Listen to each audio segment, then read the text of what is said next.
Hi, everyone, and a very warm welcome back to the Smart English Podcast. I'm Mia, and I'm so happy to be here with you today. And I'm Alex. It's great to be back too, Mia, and hello to all our wonderful listeners out there. We're really excited to share another episode with you, especially one that's super helpful for everyday English. Absolutely, Alex. Today, we're going to talk about something we all do every single day, from the moment we open our eyes until we go to sleep. It's a fantastic way to practice simple English words and phrases. Can you guess what it is? I think I know. Are we going to talk about our day? What we do from morning to night? Because that sounds like a perfect topic for beginner English learners. It's something everyone can relate to, no matter where you are in the world. Exactly. We're going to talk about your day. We'll share some of our own daily routines, and we hope it helps you describe your own day in English. It's like a mini story we all live every 24 hours. So Alex, let's start with you.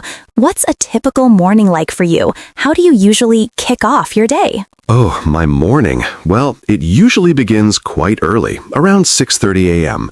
The first thing I do, even before getting out of bed, is stretch a little bit. Just a quick stretch to wake up my body and feel more ready. Then I head straight to the kitchen. My first priority is always making coffee. I love the smell of fresh coffee in the morning. It's just so comforting. While the coffee is brewing, I'll usually check my phone for a few minutes, just to see if there are any important messages or news headlines.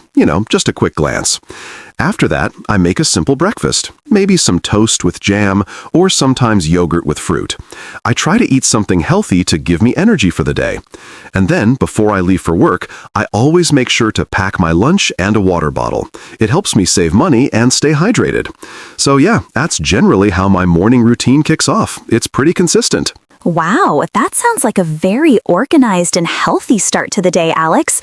I really like the idea of stretching before you even get out of bed. That's a great tip. My morning is a little different, actually. I'm not a morning person like you, so I usually hit the snooze button a few times before I actually get up, maybe around 7:30 a.m. Then, the first thing I do is open the curtains to let the sunlight in. That really helps me wake up. I don't drink coffee, but I always make myself a big cup of hot tea. While I drink my tea, I like to plan my day.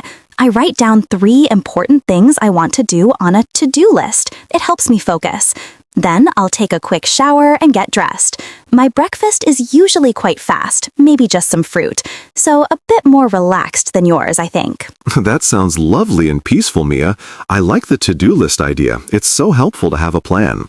So, after your morning routine, what happens next? What does your afternoon look like, especially with your work and everything? Well, after my quiet morning, my afternoon usually gets quite busy. I typically start working around 9 a.m. I spend a lot of time on my computer, answering emails and working on scripts for the podcast, just like this one. Around 1 p.m., I take a break for lunch. I usually make something simple at home, like a salad or a sandwich. Sometimes, if the weather is nice, I'll step outside for a short walk to get some fresh air. It's a good way to clear my head. After lunch, I continue working. Sometimes I have online meetings with our team, which can be really interesting, but also quite intense. My afternoon goes by very quickly when I'm busy. How about you, Alex? What does a typical afternoon involve for you after your organized morning? My afternoon is usually quite busy too, Mia, but in a different way. I work in an office, so after my morning tasks, my afternoons often involve more team meetings. We discuss projects, share ideas, and try to solve problems together. It's very collaborative, which I really enjoy. Lunch for me is usually around 12:30 p.m. I bring my packed lunch from home, and I usually eat it with my colleagues in the office kitchen. We chat about our day or weekend plans. Sometimes, if I have a lot of focus work, I might put on my headphones and listen to some instrumental music to really concentrate. The afternoon can feel long if there are many meetings, but it also feels productive. Towards the end of the workday, I usually try to wrap up any urgent tasks, so I don't have to worry about them the next day. So yeah, a mix of team interaction and individual work for me. That sounds like a very dynamic afternoon, Alex, with all the team collaboration. It's great that you get to interact with your colleagues.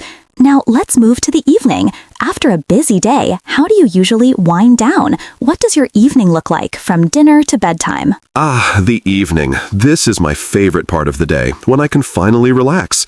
After work, I usually get home around 6 p.m. The first thing I do is change into some comfortable clothes.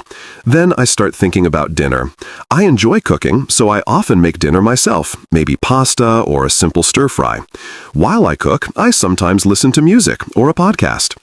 After dinner, I like to unwind. This might mean reading a book for an hour or watching a TV show or a movie with my family. Sometimes I also enjoy going for a short walk around my neighborhood, especially if the weather is good. Before bed, I try to avoid screens for about 30 minutes. Instead, I might do some light stretching again or listen to some calming music. I try to be in bed by 10:30 p.m. so I can get enough sleep, right? Absolutely, Alex. Getting enough sleep is so important. Your evening sounds perfectly balanced and relaxing. I especially like that you try to avoid screens before bed. That's something I need to work on. My evenings are pretty similar in terms of relaxation. After finishing work, I usually get home around 5:30 p.m. Like you, I change into comfy clothes right away. For dinner, I usually cook something simple and quick, especially if I'm tired. Sometimes my partner and I cook together, which is always fun. After dinner, we like to watch a TV series or a movie. Or sometimes I just like to sit on the sofa and browse the internet for interesting articles or videos. Before bed, I always make sure to prepare my things for the next day, like choosing my clothes or packing my bag. Then I read a book for about 20 minutes. I try to be in bed by 10 p.m. My evening is all about slowing down and getting ready for another day. It sounds like we both have a good routine to switch off from the busy day. It really does, Mia. It's interesting how our days are similar in some ways, but also unique. And that's a perfect example of how you can talk about your own day, describing different parts. This is such a great way for our listeners to practice their English by talking about something they know very well, their own lives. Exactly. Now, before we finish up today, let's quickly introduce a few useful words and phrases that came up in our conversation, which can help you talk about your day. Good idea. First, we have kick off. This means to start something. For example, I kick off my day with coffee.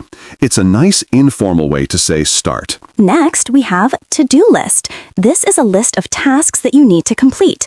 I said I write down 3 important things I want to do on a to-do list. It's super helpful for organizing your day. Then wrap up. To wrap up means to finish something, especially work or a task. You might say, I try to wrap up all my emails before I leave the office. So it's like completing a task. And finally, wind down. This means to relax after a period of activity, especially before going to sleep. For instance, in the evening, I like to wind down by reading a book. It's all about relaxing and calming yourself. Those are really useful everyday phrases. So to recap, talking about your day is a fantastic way to practice simple English. You can describe your morning, afternoon, and evening and use words like kick off, to-do list, wrap up, and wind down. That's right. We hope this episode helps you feel more confident describing your own day in English. Thank you so much for joining us on the Smart English Podcast today. We really appreciate you listening. Yes, a big thank you from me too. If you enjoyed this episode, please don't forget to like this video, subscribe to our YouTube channel for more lessons, and leave a comment below telling us what you do to wind down in the evening. We love hearing from you. See you next time, everyone. Keep practicing your English. Bye for now.